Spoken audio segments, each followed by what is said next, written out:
I spent years respecting my ex's choice to wait until marriage, but as soon as we broke up, she slept with some older guy from work, and now that she's not waiting anymore, she suddenly wants me back. I, 23M, met my ex, 21F, 3 years ago. We lived on campus at uni in different halls of residence. After a few months, we got together and for the most part had a very happy relationship. There was always one issue though. My ex grew up in a very religious home. Her father is a pastor. She has been open with her family that she does not share their faith. They weren't happy about it but accepted that she has to make her own choices on that. Nevertheless, I think some of that religious upbringing was still in her mind. I grew up in a different religion but was never very serious about it, and am no longer religious. Our relationship was pretty normal except that she told me very early that she had her V card and wanted to stay that way until she was married. It wasn't for religious reasons, as I mentioned she isn't religious. But she was very focused on not disappointing her dad. We did other intimate things, just not intercourse. I never had much luck with girls growing up, and going into the relationship I had my V card. And I still do, at least if you classify having your V card as never having gone all the way. Anyway, I was becoming more resentful of the fact that everyone I know was having normal intimate relationships and we weren't. I couldn't understand why she didn't want to have a full intimate relationship, though of course I never pressured her about it. I felt that while I was at uni, and pretty broke, getting married was something for the future. Last year, I was in my last year of uni and she was working in her first professional job. Her degree was shorter than mine, so she finished uni first despite being younger than me. She was talking a lot about all these successful guys she met at work, which did make me feel lesser as I was still a broke uni student. Coupled with her still not wanting a full intimate relationship, it did make me feel more resentful. We had some arguments about it and after a while I felt that I should end the relationship as we wanted different things and our lives were on different paths. It was awful. She was crying a lot and I felt terrible afterwards. Anyway, it has been nearly 6 months since we broke up. We haven't been in touch at all for most of that time. I have not been involved with anyone else in that time, as I was 100% focused on finishing my degree. I have finally finished uni and am about to start my first professional job. She recently got in touch again and asked to meet up. I was hesitant, but decided we had so much good history that I should hear her out. She told me she's been missing me terribly these past 6 months. That she thinks she wants to get back together, and is open to having an intimate relationship now. I asked her why now? What changed? And she looked uncomfortable. After a little prying, she said she had a short-term fling with one of the older guys at work while we were broken up. Which of course was fine as she wasn't my girlfriend anymore. Anyway, she said he persisted with her until she started being intimate with him. She ended it with him recently. She was clear that it was consensual, but that the guy was very persistent with pursuing sex with her. I was gutted. I couldn't understand why she'd make me wait all those years, but was fine doing it with some new guy she'd only been seeing a short time. I asked if the reason she was open to having an intimate relationship now is because she doesn't have her V card anymore. She said yes. I asked her to give me some space to process all this. I'm conflicted and would love some advice on this. I have missed her a lot and still have strong feelings for her, but at the same time it feels like I was strung along for years. It's hard to put my finger on why I don't want to take her back. Everything logically makes sense for us to get back together. I'd even get to finally have an intimate relationship with her. But I feel awful about this whole thing and don't want to ignore those feelings. Update, 8 days later, hello again. I appreciate people taking the time to comment on my last post. The response was a lot more than I expected with over 2,000 comments. I'm amazed so many people wanted to comment about my situation. Thank you. Warning, this post is long. I have kept a daily journal since I was 16. A lot of what follows is dumps from my journal. Yes, I know I'm not concise.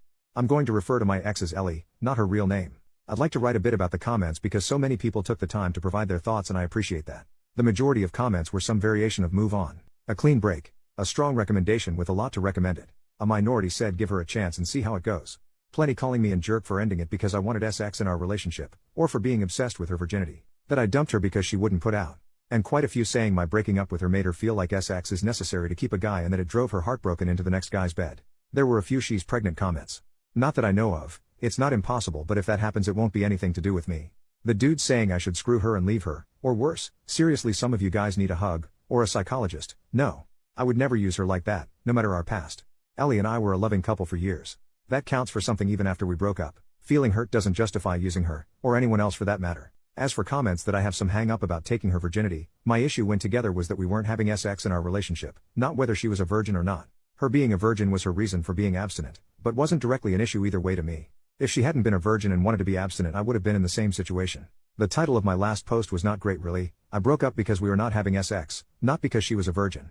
Bear in mind, for 3 years Ellie had everything she wanted from our relationship. Boyfriend, love, affection, loyalty, support, and a guy who respected her wishes to be abstinent. While she got 100% of what she wanted, for me there was a big element missing.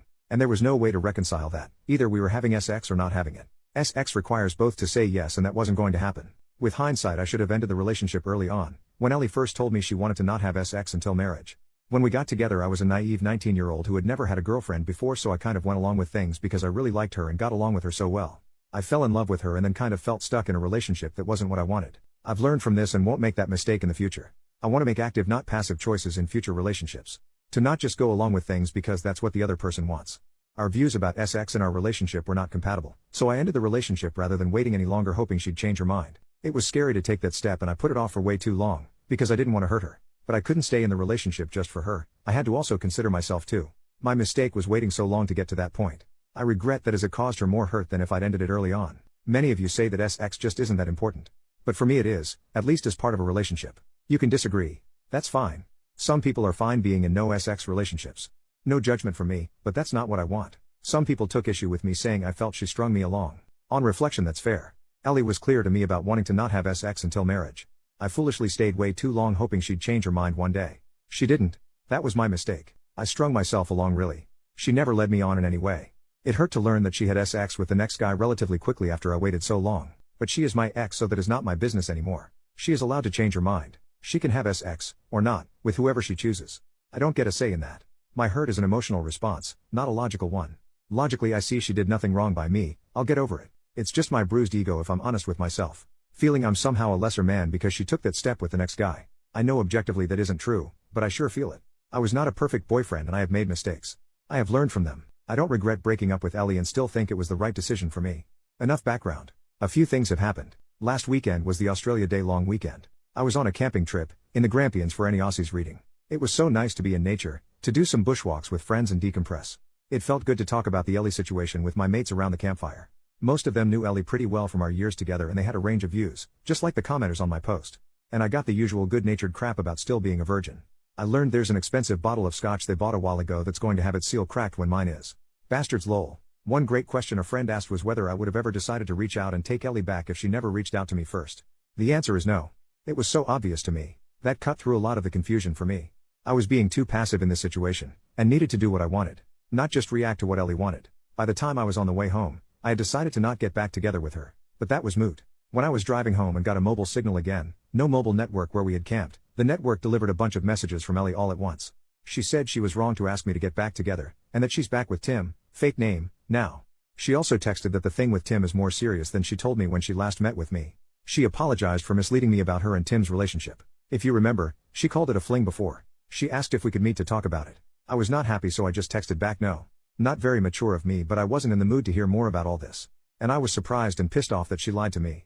That seemed very out of character for her. She tried calling me but I didn't want to answer. She sent another text saying Tim and I had a fight. I shouldn't have come to you. And finally I'm sorry. When I got home, I was an idiot and let my curiosity get the better of me. I looked up Tim online. His real given name is uncommon so it wasn't hard to find. Found him on LinkedIn which gave me his full name.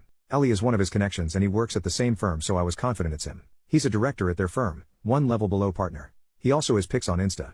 Lots of posts about his adventures around the world at various events and exotic places, as well as shots with an expensive looking car. A few photos of him with Ellie with their arms around each other in Singapore in November. I guess that confirms it was serious. He wouldn't have public pics with her for a casual fling. All that just made me feel bad. No good comes from comparing myself to my ex's successful boyfriend. Ellie is not my girlfriend and I'm not in competition with Tim. So I won't do that again. My ego's bruised enough already. I have been living a very frugal life my whole time at uni, aka poor as heck, so I know I can feel inferior when I see people with wealth. That's another me problem to sort out. Anyway, all that was on Sunday afternoon and evening. On Tuesday evening, Ellie knocked at my door. She said that she knows I didn't want to talk to her, but she felt bad about everything and hoped I would to let her explain herself, clear the air, then I'd never see her again if that's what I wanted. I let her in. I was not happy with recent events but figured I might at least get a clearer idea of what's going on. It was a long, heavy conversation over 4 hours but here's the gist as I remember it. When we broke up she was devastated. She said it took a couple of months before she started to feel a bit better. She missed me constantly and wanted to see me the whole time, but when I ended it we agreed to keep apart and heal. In September, she met Tim at work. He manages a different team, she doesn't work for him. She said he was very charming and attractive and showed almost immediate interest in her. They got to know each other and he asked her out. She was worried it was a rebound but felt so much better getting his attention that she went along with it. After dating for a while she developed feelings for him and that later led to an intimate relationship. It wasn't a fling and she dated him for a while beforehand. I asked about whether he had pressured her into sex. Last time she said he was very persistent. She said she was trying to not upset me. She thought if she gave the impression she was reluctant to have sex with Tim that I wouldn't think as badly of her. So it was a story to try and spare my feelings. I told her it just made me worried she had been assaulted. She looked shocked at that and said no way, she was actually the one who initiated their intimate relationship. I said although I don't like that she lied to me, I can understand why. I don't think she did anything wrong changing her mind about abstinence. Yes, I was hurt when she told me she was having sex but I have no right to judge her for anything. She's a single adult and it's her life. I don't think badly of her. She burst into tears and said something like, "I thought you must hate me now." I assured her that I didn't. She said she was sad it didn't work for us, but that she never would have dropped her virginity commitment if we had not broken up. After we broke up, she decided that it was a commitment she made to her dad when she was still a kid, and it was messing with the life she wants now. So by the time she and Tim got into their relationship, she had already decided she was ready for sex with the right person. I asked about her dad and she just said he doesn't need to know. I asked about why she asked to get back together. Tim is older, she told me he's 32, and has been at the firm 10 years. One day at work, one of the women made a snarky comment to Ellie about being another one of Tim's girls. She did some digging and it turns out Tim has a history. He has dated a long list of women from work, several of them were young graduate employees just like Ellie. The rumor around the office is that Ellie is just the next girl to get used by him. She was horrified. She accused him of using her. They argued and she told him it was over. Soon after that she came to me. She felt as if we might be able to rekindle things now that she was open to an intimate relationship. But my hesitation and time to calm down made her realize that was a mistake. Over the weekend, Tim asked her to work things out. She decided to give it a chance. She tried to call me but they went to voicemail. I was camping, so she sent those messages instead. So I guess that's settled. I don't want her back and she's in a relationship so she doesn't want me back either. We chatted a bit about how our families are going. She congratulated me on finally finishing uni. She asked if I had been seeing anyone and when I told her I'd been studying hard and working a lot since exams, retail job, with no time for girls, she laughed and said I'm still a big nerd. She hoped we could be friendly if we ever see each other. But she wants to keep out of contact out of respect for her relationship with Tim. She wants to give it a real chance of working. Which is fair enough. She gave me a hug, said thank you for understanding, and left. So there you have it. Ellie involved me in her relationship drama. I would have preferred she hadn't, but at least it's sorted now. I'm glad I paid attention to my feelings and took time out to consider things, as it could have been very messy if I had taken her back. Trusting my gut has been the biggest lesson for me in all this. I still care for her despite recent events. It seems like she is dealing with a lot of complicated things between her new relationship and work gossip. I wish her well and hope she will be happy, whether it's with Tim or not. She was my first love and I expect I'll always have warm memories of her. But I am clear now that I don't want her back. She is my past and I want to look forward. Well, this has become an essay.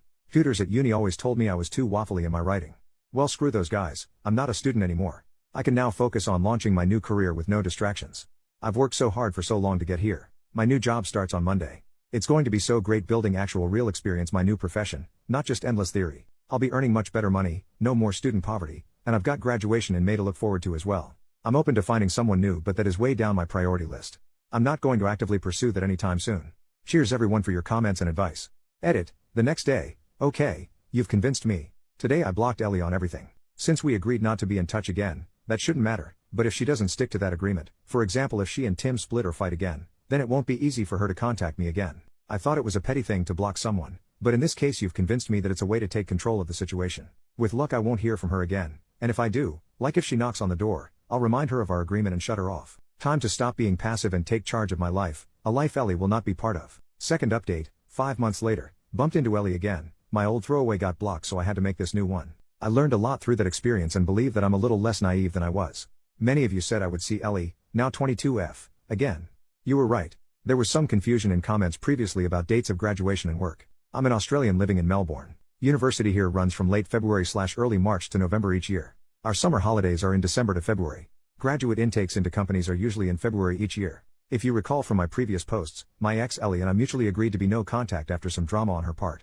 At the urging of Redditors I also blocked her to help maintain no contact. I've been working since February as a graduate engineer and it's been everything I hoped it would be. I'm meeting amazing smart people, learning so much every day, and am finally earning a salary after years of being a broke student. Having a little money in the bank and being able to afford to do things like eating out is such a nice change. When I finished uni in November, I moved in with my brother temporarily. He'd just broken up with his ex and needed help with his rent. That's where I was living when Ellie last came to see me. He found a new housemate, and since his place was on the wrong side of the CBD for my job, I moved into a share house in the southeast of Melbourne. The place is a bit run down but the rent is reasonable, by insane Melbourne standards, and there are lots of pubs, bars and restaurants nearby. The location and my housemates have been great. I'm seeing someone. I'll call her Olivia, not her real name. She's the sister of one of my housemates. We met when my housemates and I had a barbecue and she dropped by. We got talking and were still talking hours later until everyone else had left. Her brother told us to shut the hell up so he could get some sleep, haha. I asked her out that week and we've been close since. My housemate, her brother, has been making fun of us ever since, including more than a few crude jokes when she stays over. We agreed to be exclusive 6 weeks ago so it's still quite new. She's so cool. And smart. And gorgeous. The chemistry was instant and intense from the moment we met. We just click so well. It's such a great time when we're together. Olivia is an accountant at a big firm. One of Olivia's workmates was having a party last month. She asked me to come to meet some of her work friends. We went inside and Olivia introduced me to the woman who hosted the party, her workmate Jess. There would have been maybe 40 to 50 people there. I didn't know anyone but Olivia. At one point I offered to grab more drinks. The kitchen was in a separate room. As I was getting them, a guy asked me to pass him a beer from the fridge. I introduced myself and he said, "Hi, I'm Tim," fake name from my last post. He actually said his unusual name. We chatted a couple of minutes about our jobs and how we know Jess. Then I just said nice to meet you and returned to the group. I didn't recognize his face as I'd never met him before, but it was definitely Ellie's Tim, his job and firm lineup. And he looked in his 30s, a bit older than most people at the party. Neither of us mentioned Ellie when we were talking. Later on I asked Jess how she knew Tim. She said she used to work at the same firm as Tim, also where Ellie works, but she moved to another employer, where Olivia works. Despite living in a city of 5 million, it's still a small world. On the tram ride home I must have been quiet because Olivia asked what was on my mind. I said that Tim guy at the party was, or maybe still is, my ex's boyfriend. I said I didn't think he knew who I was, or if he did he didn't say anything. That prompted me to share some history about me and Ellie. Olivia was wide-eyed and said, "You never told me you were a virgin." Then she laughed and said, "Well, we took care of that." She asked if I had any feelings for Ellie and I truthfully said no. I dealt with all that months ago. More recently, there was a formal charity dinner that Olivia was asked to support. Her employer was a sponsor of the event. She was keen to show me off. We were at a table with a bunch of her work colleagues. Nice people. One of her work friends was so excited to meet me, and Olivia can't stop talking about you. That made me feel really good. After dinner a few of us were chatting and I got a tap on the shoulder. I turned around and to my surprise it was Ellie. Tim was with her. It was so weird to see her again. Tim said he remembered meeting me at that party but never made the connection to Ellie until just now.